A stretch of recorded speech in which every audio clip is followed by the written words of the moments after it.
by some friends, is the author of Firefly of Love, a collection of 108 poems, and is currently working on his next book, Tales from Mahabharata, which comprises of 50 stories. He holds a PhD from the Department of English at Banaras Hindu University. He's currently the editor-in-chief of two journals, the Sanātana Dharma and INDICA magazine, and he's previously led the Indian Rover, a multilingual literary journal, for over 2 years. He's taught communicative skills at the Institute of Agricultural Sciences, BHU, and his poetry, stories, and articles have been published widely in both national and international journals, magazines, and conference proceedings. His accolades are many. I'm just citing few of them.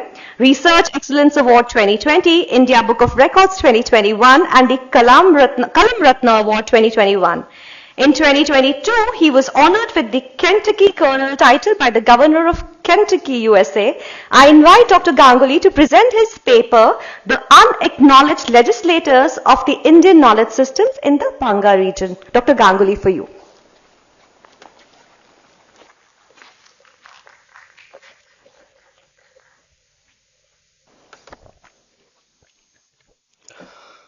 Om Namah Guru Govindaya Namah Aham Mama Sarva Kadamang Kadama Phalang Sukrishnaya Shamarpayami. Hari Om Tat Sat. Namaste to everyone. So, as you can see in the slide, that the presentation is titled as The Unacknowledged Legislators of the Indian Knowledge Systems in the Baṅga region. Okay.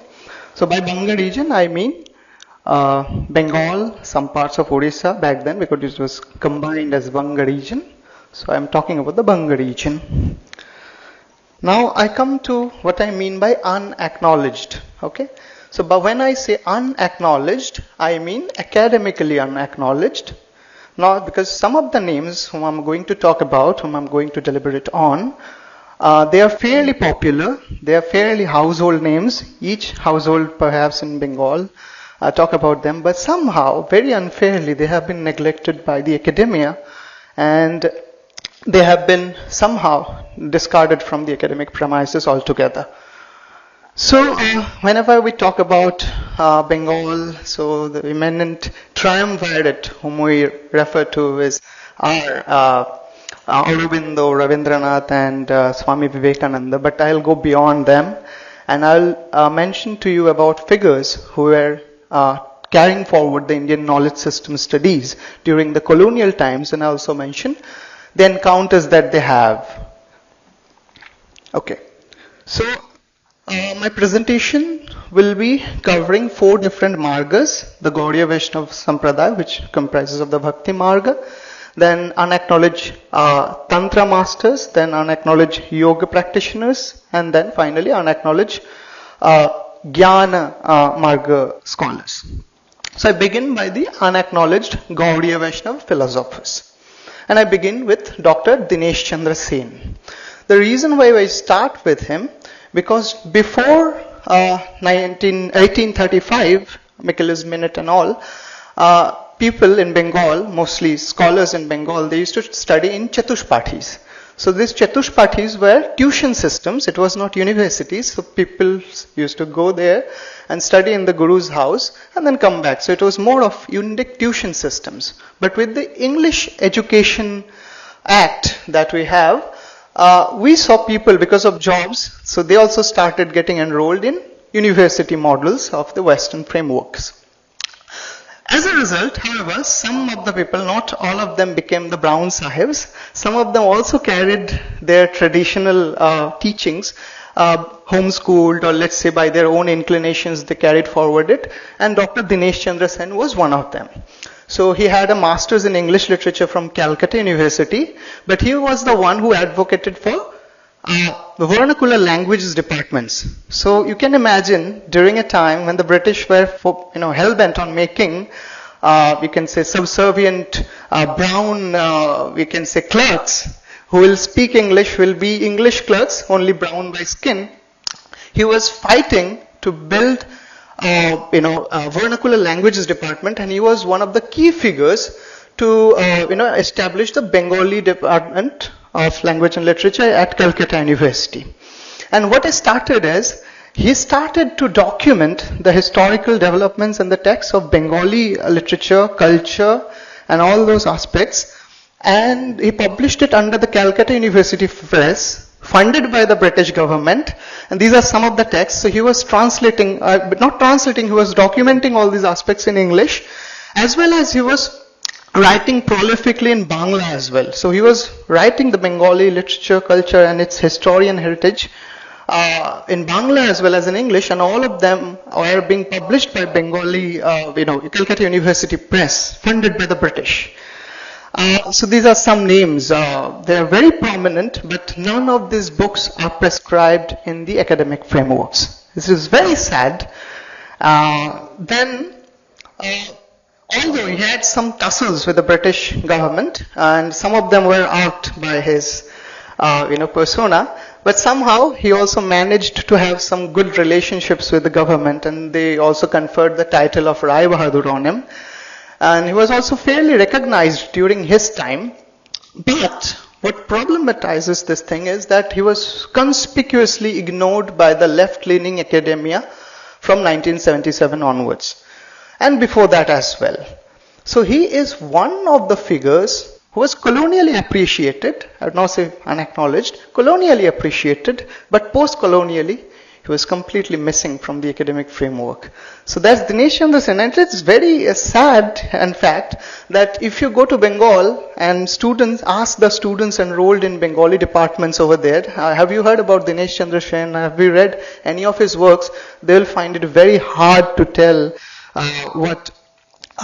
who he was. This is very sad, and he was one of the key figures in establishing the department itself. So, with that, I move to another unacknowledged person, Rādhāgovinda Nātha. Okay, so Rādhāgovinda Nātha was one of the luminaries. He basically wrote commentaries on Krishnadasa Kaviraja's Chaitanya Charitamrita and Vrindavan Das Thakur's Chaitanya Bhagavat, two of the prominent hagiographical accounts on Śrī Caitanya, and they have been revered in the Gauḍīya Vaiṣṇava tradition altogether. And these commentaries are extremely important to understand the Gauḍīya Vaiṣṇava theology. Now what happens, before I go to other aspects, because that's the topic that I've also worked on in my doctoral thesis, I mentioned two figures, Edward C. DeMock of Chicago University and Tony K. Stewart of Vanderbilt University, US. So when they translated Chaitanya Charitamrita in 1999, published by Harvard University Press, they published it as the Chaitanya Charitamrita of Krishnadasa Kaviraj, a translation and commentary. They heavily borrowed, because I've studied both the texts, and I can say they heavily borrowed in the line of hermeneutics from Rādhāgovinda Nātha, but they have not fairly acknowledged it. It's just one mention in the bibliography among the rest of the 300 or 400.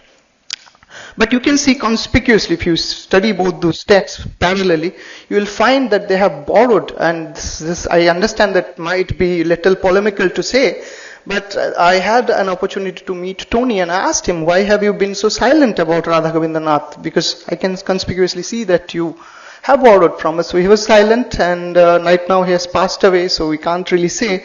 So that's one instance that I see, that the Western scholars have borrowed from him, and they have just dumped it somewhere in oblivion. Now, Rādhāgovinda Nātha was also ignored by the left-leaning academia and the government and the British beforehand also. So he was also a staunch critic of the Muslim League before the partition, and post-partition, because he was from now what we call Bangladesh. So he had faced atrocities, and he had to come back to the West Bengal of India, that we call. So he was very vocal about that aspect, and he was not liked there before during the colonial time and afterwards as well. So he was, during his time there was this phrase going on, Dharmo jar jar, Utshav shabar, means you can practice different religions, but the festivals are for all. And in the garb of this slogan, the left was basically asking the Hindu community to include Muslims in their festivals and all, but the Muslims can practice their religion as it is. So it was under the garb of so-called pseudo-secularism, as you can understand. So he was extremely against it, and he talked that, there is the unity you have to talk about. If when the Atma Dharma that you practice with the customs, because if you are a Christian and you believe in Christ, you cannot really perform the traditions or customs that a Hindu practices, because we have Punarjanma and all those aspects. And if you are a Christian, if you are a Hindu, you cannot, practice the customs of others. So just keep them separate and distinct, and we can still be harmonized. Okay. But this was not taken very cordially, obviously, by the left-leaning people. So obviously they would, bar him from the academic premises. Now, you have to find that he was also, to some extent, recognized before the colonial time and during the colonial time. So he was given the title of Vidya Vachaspati by the Navadvip Gauḍīya Vaiṣṇava schools, and Bhakti Siddhanta Ratna by the Vrindavan Gauḍīya Vaiṣṇava schools. And then was also given 2 delete degrees by University of Calcutta and Rabindra Bharati universities, both in 1969 and 1970, and then there is a Ravindra Puraskar in 1960. But you have to understand that this was before the leftist government. Despite all these accolades, despite all these, achievements, post 1977, he was completely obliterated from the academic frameworks, and no one, except, if you are going to study him remotely in your own, for your own research, no one really, mentions about him. This is very sad. Rabindra Puraskar is one of the most prestigious awards given by the government of Bengal. It was given in 1960s before the left government. Sadly, they have just, he has just vanished from the academia, and it was just my attempt to revive his name. Then the third person I talk about is Dr. Mahanamrata Brahmachari. So another similar figure. So he had a master's in Sanskrit from Calcutta University, and then he had a PhD from the University of Chicago. And he traveled US quite a few times, and he was a prolific author. Anyone who's studying the Gauḍīya Vaiṣṇava theology must be aware of his works. Some of them I've mentioned, like Vedānta, Uttarakhanda and Purvakhanda and Ved Vichintan. These are brilliant works that, hermeneutically decode the tradition also in the same lineage of Veda, and also explains the Achinta Veda, Vedavada Darshana of the Vedanta school of thought. So these are some works, and you can see that he has authored 63 books. So he was a very prolific author. And he had 2 colonial encounters, of many out of which I would like to mention. One was with Thomas Martin, a Trappist monk. So when he was in Chicago, you have to understand that he was not there to convert people over there. So he was just preaching about the Gauḍīya Vaiṣṇava theology and engaging in discussions. So, but some of the Christian population or other people, they thought this might be a guy who is trying to convert people into the religion of the heathens in that sense. So there was one instance with Thomas Martin that says, Thomas Martin was at first, he was a Trappist monk, but before that he was an atheist. He turned into an atheist. And he had this conversation with Mahanamrata Brahmachari. And after the conversation with Mahanamrata Brahmachari, he felt that you just give me Diksha and I will, become a Gauḍīya Vaiṣṇava scholar and something.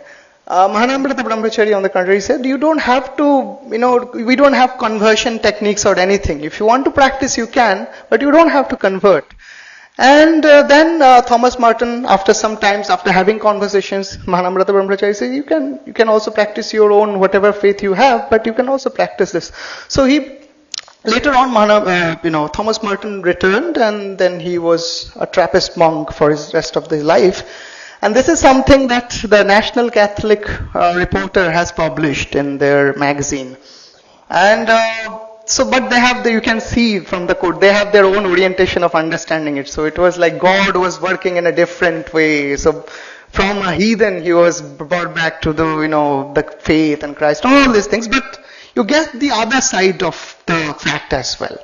So this is one encounter that I had. So where he also said, no, I'll not convert you. But Then the second encounter that was recorded in San Francisco, California. So two, clergymen over there, they, invited him for a discussion, and then they also said, you people worship goddess Kali. She's a grotesque and ghastly figure.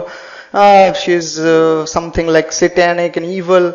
So Mahanamrata Brahmachari was a little hurt, but he then described to them the iconography of goddess Kali. So on the left hands you have the Khadga and the Naramunda, beheaded Naramunda, which stands for which symbolize the destructive part, whereas you have also on the right side you have Abhay Mudra and Varada Mudra. They symbolize the motherly and tender feelings. So he brought this analogy that a mother who is very tender and loving to the child will also turn violent if her children are being hurt by someone else. So that's the iconography of goddess Kali, and he explained it to them.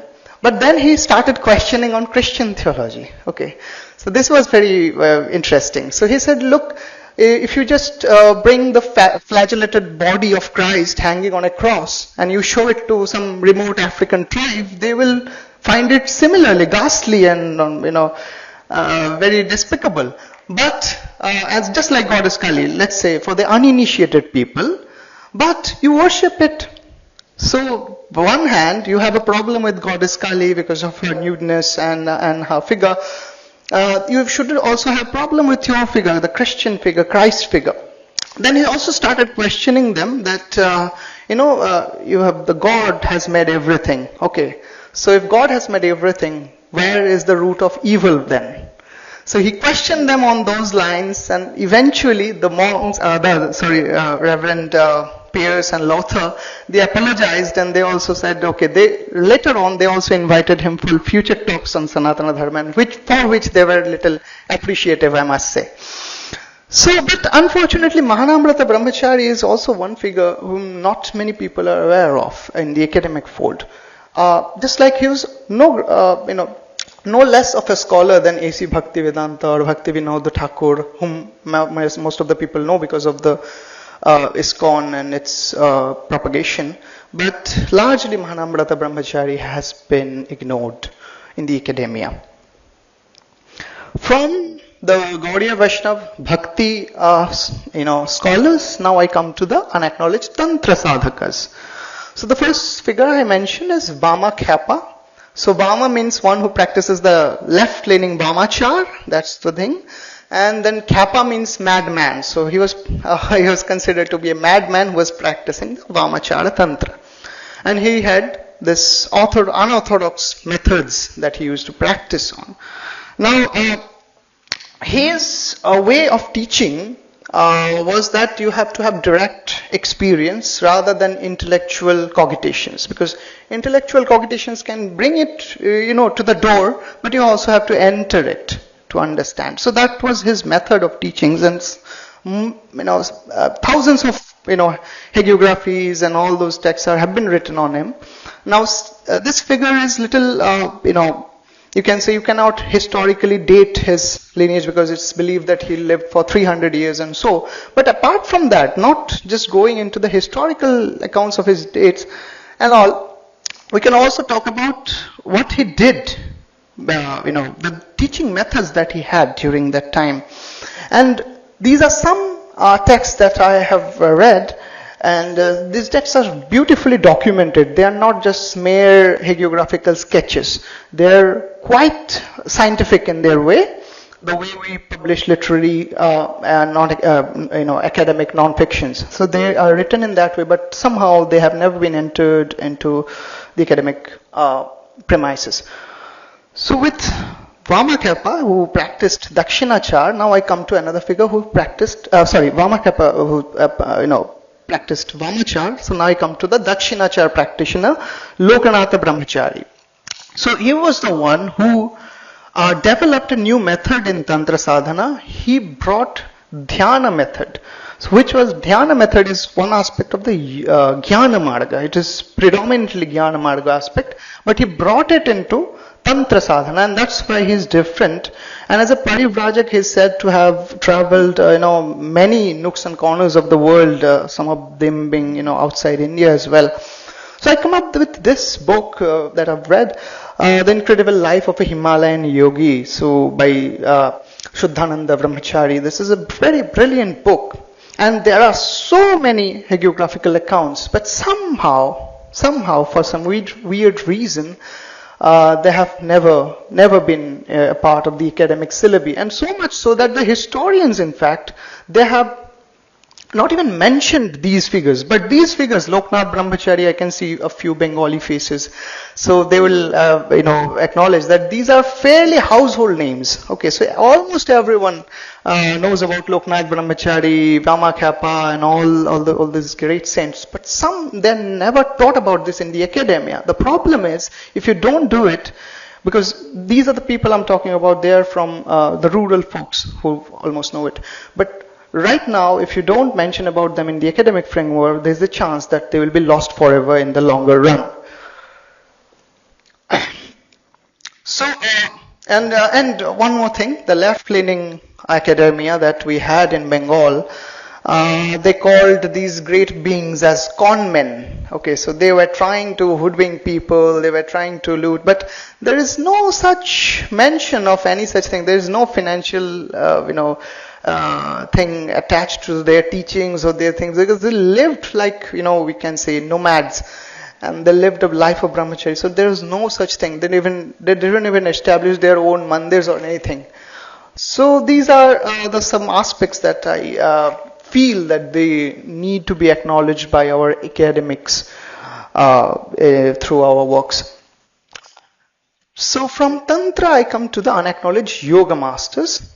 So first I mention about Swami Nigamananda Saraswati.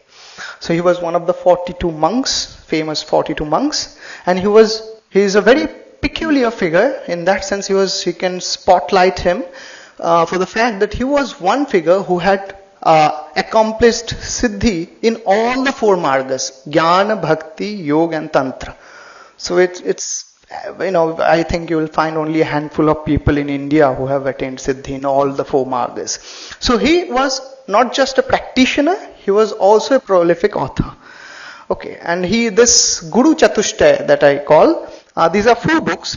He talks about the 4 gurus that he had in different margas: Yogi Guru, Tantrika Guru, Jnana Guru and Premika Guru. These works are, you can say, immensely popular for people who want to explore yoga or jnana or tantra.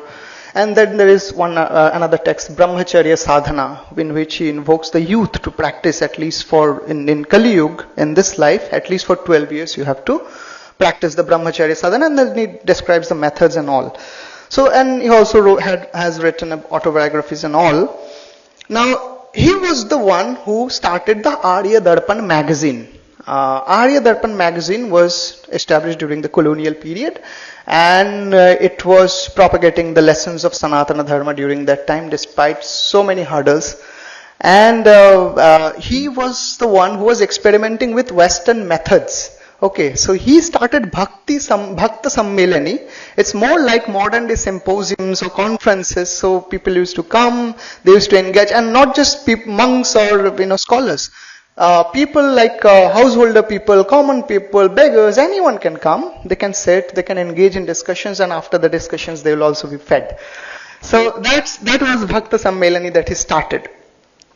And so he was, as you can see, not just a practitioner. He was trying to, bridge the gap between the scholars and the thinkers and the seers and the household common people.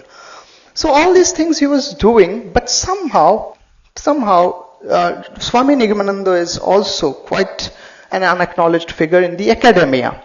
Now, I mentioned that there are 2 researches, doctoral thesis researches are going on him, and that is just they are my friends basically, so I just told them that if you go, you just research on them. So right now they are doing.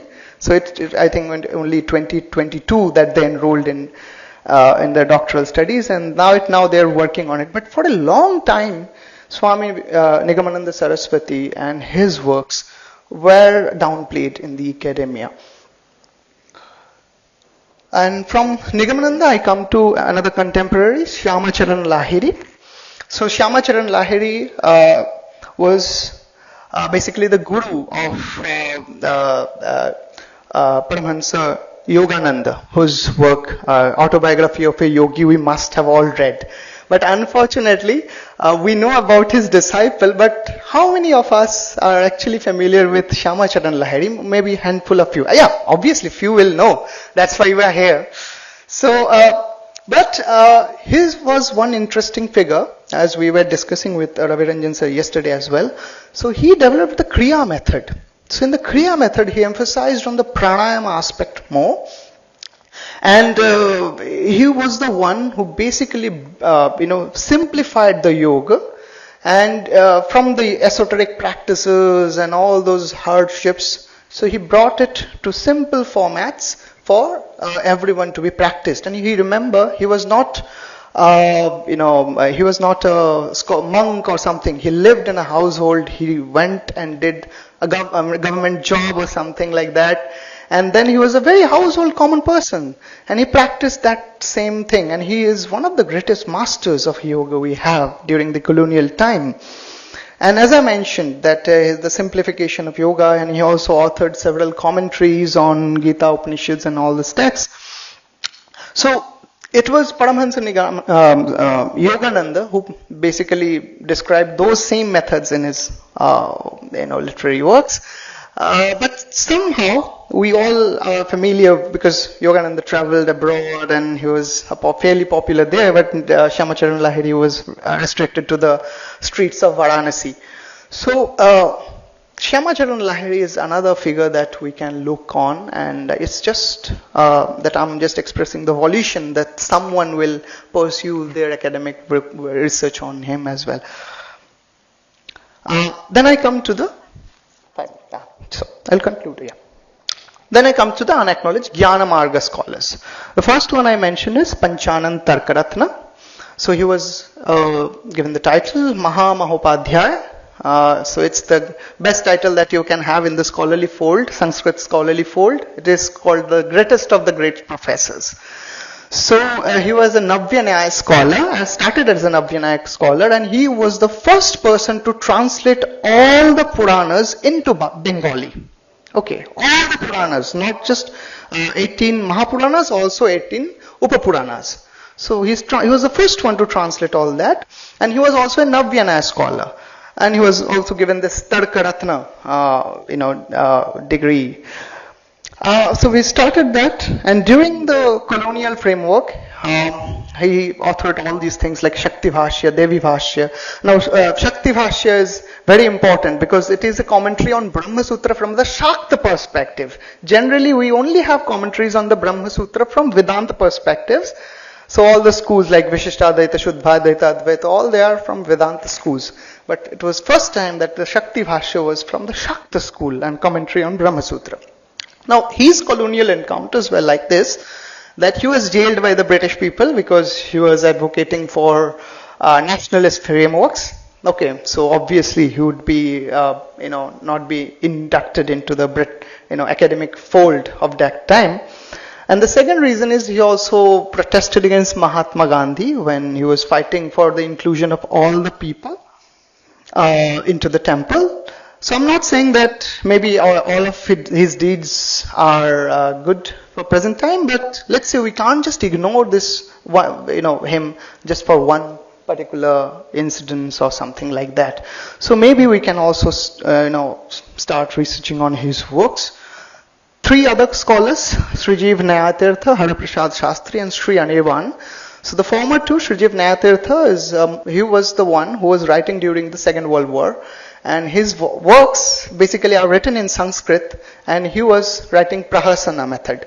So he was writing mock epics on the, Second World War and afterwards. And all of his writings were in Sanskrit. Some of them are lost right now because somehow we didn't preserve his works, but some of them are there in the library of Banaras Hindu University. And then Hariprasad Shastri. So Hariprasad Shastri was one figure who said, look, just to practice, because back then there was this understanding that to be a scholar or sadhana, you have to have the good knowledge of Sanskrit. So Hariprasad Shastri was a person who had profound wisdom in the Vyakarana tradition, but he said, look, you can also practice this in your mother tongue. And he wrote mostly, not always, in Baṅga, but two of his English works are also available, vernacular literature of Bengal before the introduction of English education and all. So he had similar kind of encounters, and Sri Anirban is someone I have just recently picked up studying, I was mentioning. So I've just started reading his Veda Mimamsa. So he was fairly popular, as Raviranjan sir was saying, but you have to understand that I, being in this academic framework, I just discovered him right now. I'm very young. I'm not saying I'm so scholarly or erudite, but even after being in this fold, I have to struggle to find him. So you can understand that just a person, a layman, will never be able to find Sri Anirban in that sense. So it's time that we bring these people into the academic frameworks. Some of them are fairly acknowledged by normal people, household people. But it's time that we bring them to academia, and with that, I conclude. Thank you.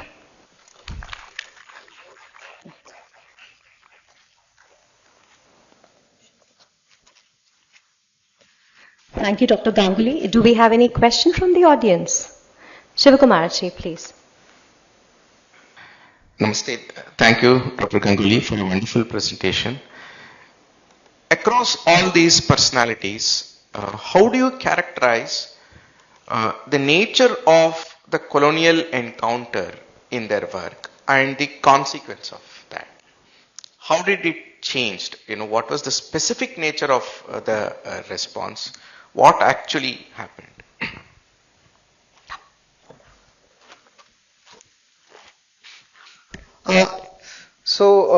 Okay.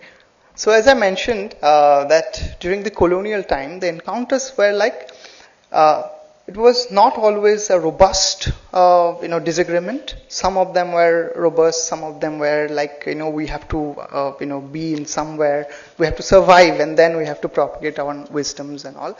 So one thing that particularly fascinates me is the aspect that I mentioned at the beginning, that before the English Education Act 1835, we never, Michaelis Minute, we didn't have that system going on. So the scholarly system was in the Chatushpathi system. So as I mentioned, it was a tuition system in that sense. But just after that, so the scholars, they had to get a job as well, because you have to survive. Because right now, you're just being a Pandit, you will not survive. You have to have the means to survive.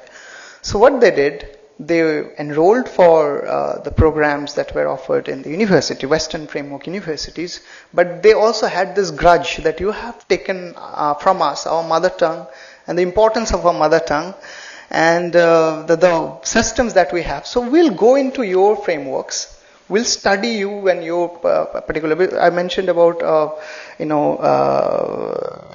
Dinesh Chandra Sen. So he had a master's degree in English literature. He was doing fairly well. He was a reader at Calcutta University and then a research fellow for lifetime.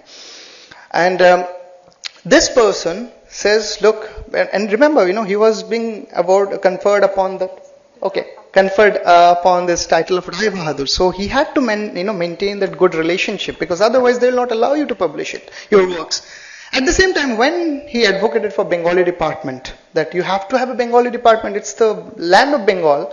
So he was a key figure in establishing it. And then he was writing about Bengali tradition, culture and all in English, published by Calcutta University Press, funded by the British. So that is a very peculiar situation, and that is how the resistance was there.